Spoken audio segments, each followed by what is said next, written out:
Hi everyone, my name is Tyler Oakley, and oh my god, do y'all feel like we are in an episode of Black Mirror? I feel like that's the vibe right now. Whether it's, yeah, we have a pandemic, we can't go outside, we can't breathe indoors, and then yes, there's climate change, there's orange sky right now, nobody can breathe outdoors. It's a little bit apocalypse. I don't know if I'm the only one feeling it. You guys feeling what I'm feeling? It's complete dystopia. And then on top of all of that, I watched a documentary this weekend called The Social Dilemma. It's on Netflix. I think you should watch it. All about how technology might be our downfall. Everything they're doing online is being watched, is being tracked. Every single action you take is carefully monitored and recorded. Social media, without us even knowing it, is controlling us and turning us all against each other. To be honest with you, it is very unsettling, but here we are. So basically what the documentary covers is we all love our social media. Yes, it does a lot of good in the world. It connects us with people in ways that we never could have done before. But all of that technology, all the social media platforms, they are run by algorithms. And I feel like we all hear that word a lot, but here's the gist of how it relates to this. Each of us in our own profiles on all of these different platforms has an algorithm specific to us. It is always learning. So every single day it's learning new things about you, about who you are, what you're interested in, and catering new topics to you, thinking, okay, I think Tyler might really like this. It's like, have you ever found yourself in a rabbit hole of content and you're like, how did I end up watching 3 hours of this type of video? I've never even thought about it before. It's because YouTube knows how to keep you watching. I feel like my biggest internet trap of infinite scrolling is on Instagram. I could just sit there and scroll and scroll and scroll and scroll and scroll and lose complete track of my day. It's because they know what I want to see. They know what I will keep scrolling for, and whether it's Pokemon Go content or hot guy content or whatever the algorithm thinks that I want to see, it keeps giving me that stuff, so I stay longer on the app. And I feel like on the surface, that actually sounds kind of good. Okay, YouTube knows the type of shit that I would want to watch. It already knows that I would want to see Trixie and Katya and spend 5 hours watching that.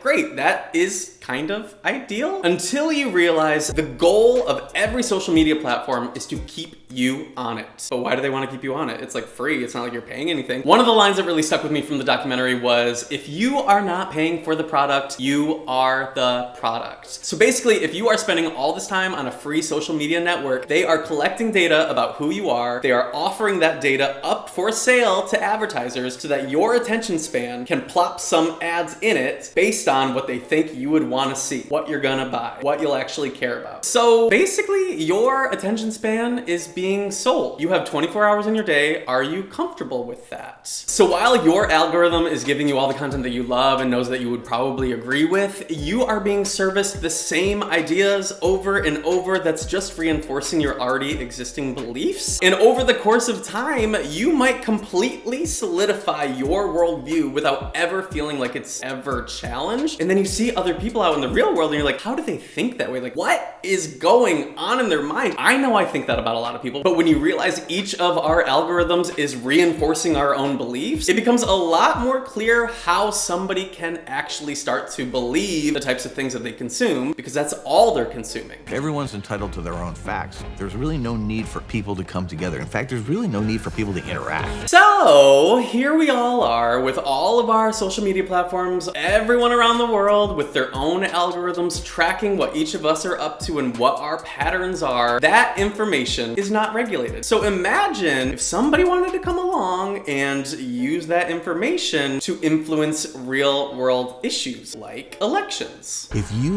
want to control the population of your country, there has never been a tool as effective as Facebook.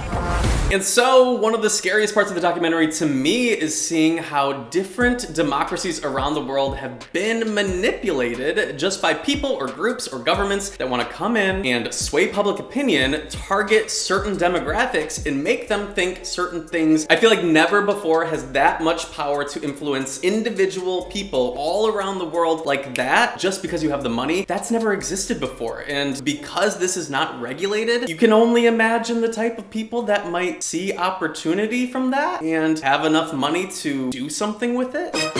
And I know how I sound. I feel a little bit crazy. I feel like I'm like sounding a little bit conspiracy theory, like your aunt on Facebook that's like, delete your this, whatever the hell. But this documentary was made by people that literally made all of these platforms, whether it's like people at Facebook, engineers at Google, all of the people that made all of these platforms that we use today that are harvesting all of our data and selling it to advertisers. They made this documentary to warn us about these issues. When I finished the documentary, I was like, oh my God, I feel like I'm a part of the problem. Like, I'm here. I would like you to watch my stuff. Like, I'm incentivized to keep you on the platform, and then in turn, you would watch more ads and they would collect more data about you. Like, I feel a little bit guilty, but I also am conscious that I try to do good with my platform. Like, I don't really subscribe to what they think I should be doing, whether it's super long videos to keep you engaged or a video every day so that you keep coming back. Like, those are the tips they give YouTube creators if you want to succeed. I really thought the documentary was strong, and it felt like I was watching a moment where, okay, the conversation is either going to happen and something's gonna change right now because this is in the zeitgeist, or it's not. And I'm really hoping that the conversation happens and regulation is discussed and it goes into effect and democracy can't fail because people can just buy opinion. I hope we have enough courage and our leaders have enough courage to do something about it. And if they don't, bitch, we gotta fucking vote them out, because this is one of those things where if left unregulated, certainly it's gonna fall into hands that are going to take advantage of it. I feel like it already has. So with all of that said, bitch, what the fuck do we do about it? Like, that's the question. I feel like we each can do little things, whether it's like turn off notifications on your phone, maybe you leave a platform that you don't necessarily think is good for the world. Whatever you want to do is great. If you're looking for inspiration on what you can do that might have big systemic change or personal individual change, you can go to thesocialdilemma.com. They have a whole bunch of different resources on like things you can do to get involved in politics or individual self-care stuff when it comes to like detoxing your data. But personally, I believe the biggest thing each of us can do is learn about it, become aware of the situation, understand the problems that are happening right now. And I think the best way to do that, the reason I'm making this video, is because this documentary is so good. I want you to watch it. I want to hear what you think. I feel like it's like really important, really pertinent to what is going on in the world right now. I would like to have more of a dialogue about this. So if you have questions that you came to just from the documentary or now through this video, put them in the comments below. I would love maybe someday to like do a video with one of the guys that like helped make this documentary. I feel like that would be incredible to just dive even deeper. If you like this video, be sure to give it a thumbs up and maybe share it with somebody that you care about. Maybe share it with somebody who has also watched the documentary. Start the conversation. But that is all I have for you guys today. I'm sorry this felt a little heavy, but bitch, it's the end times, honey. Get with it. Shit's a little scary, so we gotta do something about it. Okay, have a good life.